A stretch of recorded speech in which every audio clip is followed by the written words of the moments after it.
সন্ন্যাসী ঠাকুর, আজকে রাতটা আমায় এখানে থাকতে দেবে? এইখানে এইখানে থাকার মতো তো কোনো আশ্রয় নেই নারী। তাহলে কি হবে? আমি একা ফিরে যাবো কি করে? কত দূরে তুমি থাকো? ও, অনেক দূরে। তুমি আমাকে কি এগিয়ে দেবে?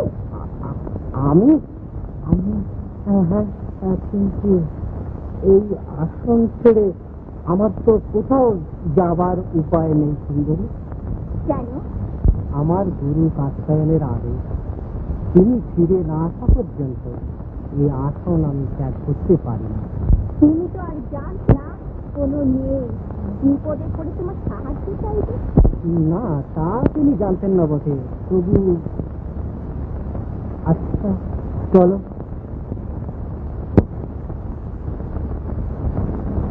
তোমার কথা তাকে বলবো। এই তো কেমন এলে, এইবার চলো আমরা দুজনে হাত ধরাধরি করে এগিয়ে যাই। আপনি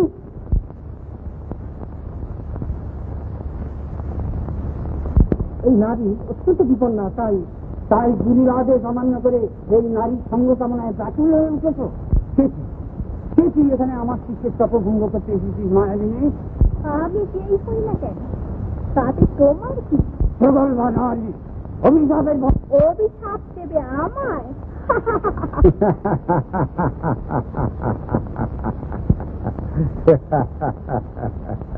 ও তুমি কে এবার আমি বুঝেছি। তুমি একজন মায়াবী অসুর। শুধু অসুর নয়, অসুর রাজ মহিষাসুর, মর্ত পাতালের অধীশ্বর, ব্রহ্মার বরে অজেয়, অমর আমি। আমাকে অভিশাপ দেওয়া তোমার সাধ্যাতীত।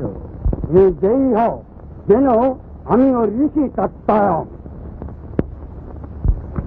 যে নারীর বেশ ধরে আমার শিষ্যের তপস্যা তুমি খণ্ড করেছ, আমি তোমায় অভিশাপ দিচ্ছি, সেই নারী হচ্ছে তুমি।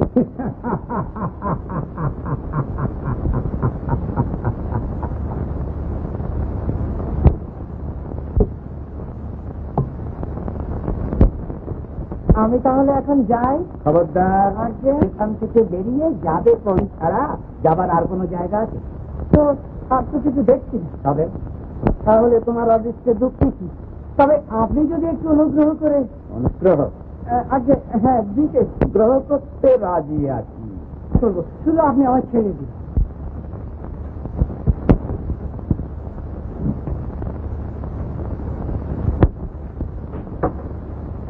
কে শঙ্কর? আগে মহারাজ, আগে ছিল ব্রাহ্মণ, কি করে অসুর হব? তাই তুই অসুর ধর্ম গ্রহণ করতে চাস? আগে প্রাণ বাঁচাবার জন্য যে ধর্ম নিতে বলবেন তাই নেব। প্রাণের এত মায়া? ছেলেবেলা থেকে বড্ড বেশি। কিন্তু অসুর ধর্ম গ্রহণ করতে হলে আমাদের কথা মতো কাজ করতে হবে। যে কাজ বলবেন। শঙ্কর মহারাজ, কি কাজ ওকে দেওয়া যায়? কেন মহারাজ, কাজের অভাব কি? ও আগে আপনার জন্য মর্তের কয়েকজন সুন্দরীকে ধরে নিয়ে আসুক না। কিন্তু বিধবা ছাড়া সেখানে আর তো কিছু পাওয়া যাবে না। যা পাওয়া যায় তাই নিয়ে তোকে বধ করা। না না, আমি তাই নিয়ে আসছি।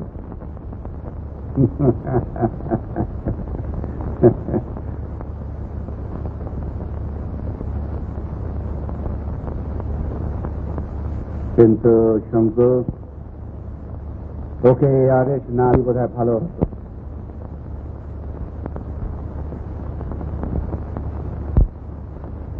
সে কি মহারাজ, সমস্ত মত্স্যরমণীকে আপনার দাসী না পারলে আপনি যে রাজা তা তো প্রমাণই হবে না। আপনি কি মৎস্যের লোকদের ভয় করেন? ভয় করবো আমি মৎস্যের দুর্বল মানুষদের?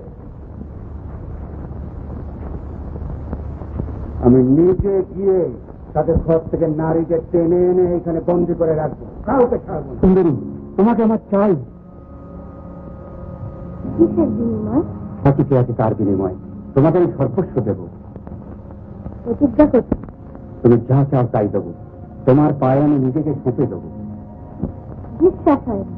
বিশ্বাস হয় না? আমি মহিষাসুর, দেবতাকে তুমি বিশ্বাস করো না? বিশ্বাস করতে পারি যে আমি যা চাই তাই। বেশ, কি তুমি চা তাই বলো। তুমি আমার জন্য প্রাণ দিতে পারো?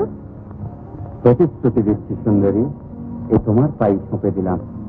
তুমিও প্রশ্ন করো, চিরদিন ওই পায়ে আমায় রাখবে? রাখবো।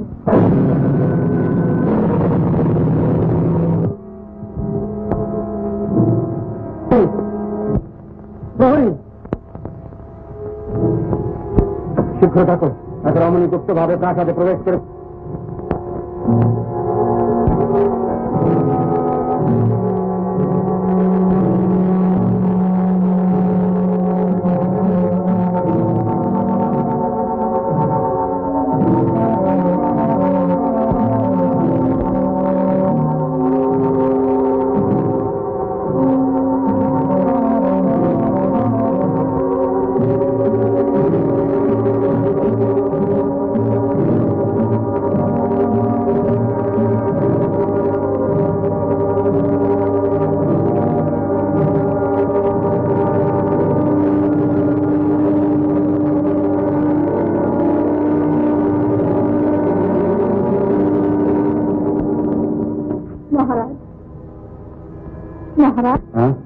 আজ তোমাকে এত চিন্তিত দেখছি কেন? হ্যাঁ, চিন্তার কারণ ঘটেছে। এক মায়াবিনী আমাকে প্রতারণা করে পালিয়েছে। তোমাকে প্রতারণা করেছে? আশ্চর্য, এ সাহস তো কোনো মস্ত রমণীর পক্ষে সম্ভব না। রমণীর পক্ষে সবই সম্ভব, কিন্তু আমিও মহিষাসুর। স্বর্গ, মর্ত, পাতাল যেখানেই সে থাকুক, তাকে বন্দিনী করে পাথরে গেঁথে ফেলবার আদেশ দেব।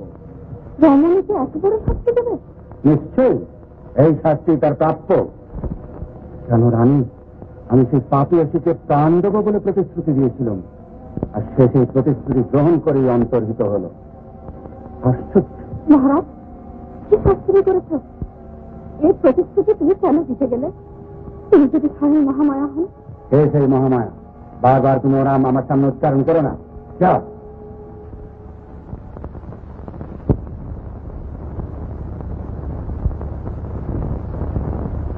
মহারাজ, সে রমণীর কোন সন্ধান পেলে? না মহারাজ, এরা তাকে অনুসরণ করে বহুদূর অব্দি যায়, কিন্তু সে এক গিরিচূড়ার ওপর থেকে হঠাৎ মিলিয়ে যায়।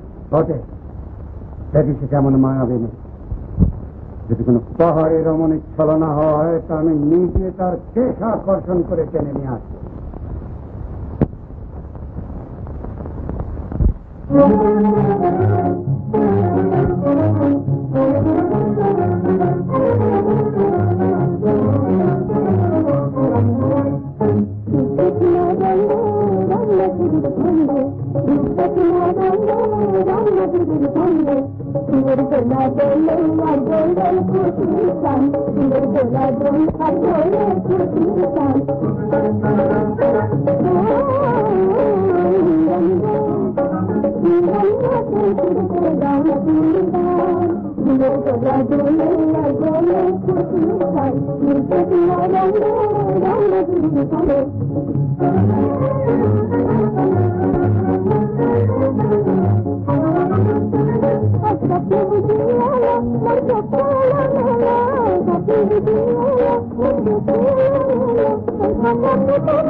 Thank you.